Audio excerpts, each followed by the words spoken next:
காலை வணக்கம். அப்புறம் போகிறவர் போல காணப்பட்டாலும் இயேசு, அப்புறம் போகிறவர் போல காணப்பட்டாலும் இயேசு உன் மீது நோக்கமாயுள்ளார். உன் நினைவெல்லாம் அவர் அறிவார்.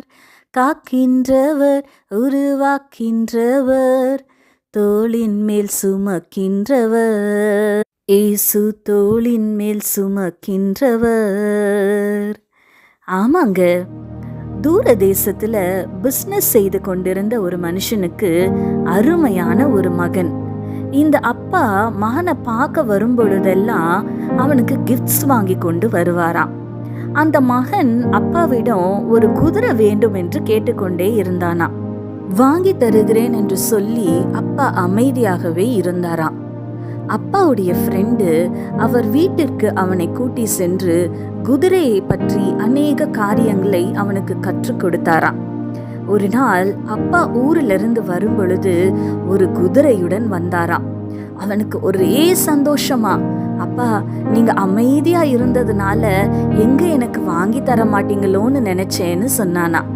அப்பா சொன்னாரா, குதிரையை வாங்கி தருவதற்கு முன்பதாக அதை குறித்ததான காரியங்களை நீ கற்றுக்கொள்ள வேண்டும் என்பதற்காக தான் வெயிட் பண்ணி உன்னை ட்ரெயின் பண்ணி அப்புறமா இந்த குதிரையை உனக்கு நான் வாங்கி கொடுத்தேன் அப்படின்னு சொன்னாராம். ஆமாங்க, நம்முடைய வாழ்க்கையிலும் சில நேரம் ஆசீர்வாதங்கள் தாமதிக்கலாம். ஆண்டவர் அமைதியா இருப்பது போல தோன்றலாம். இந்த அமைதிக்கும் தாமதத்திற்கும் காரணம் ஒன்று, இது நமக்கு டெஸ்டிங் பீரியடா இருக்கலாம், இல்ல டீச்சிங் பீரியடா இருக்கலாம். ஆமாங்க, நம்முடைய விசுவாசம் சோதிக்கப்படலாம், இல்ல கர்த்தர் நம் வாழ்க்கையில சிலவற்றை சரி செய்யும்படி காரியங்களை கற்றுக் கொடுத்து கொண்டிருக்கலாம். ஆகையினால ஆசீர்வாதம் பெற தாமதிக்கிறதே என்று சோர்ந்து போகாம உங்க விசுவாசத்தை விட்டுடாம சரி செய்ய வேண்டிய காரியங்களை சரி செய்து கற்றுக்கொள்ள வேண்டிய காரியங்களை கற்றுக்கொண்டு பொறுமையோட காத்திருங்க. ஆபகுக் 2ஆம் அதிகாரம் 3ஆம் வசனத்துல வாசிக்கிறபடி, தாமதித்தாலும் அதற்கு காத்திரு, அது நிச்சயமாய் வரும். ஆமாங்க, கர்த்தர் உங்களுக்கென்று வைத்திருக்கிற ஆசீர்வாதங்களை ஏற்ற நாளில நிச்சயமாய் உங்களுக்கு தந்தருள்வாருங்க.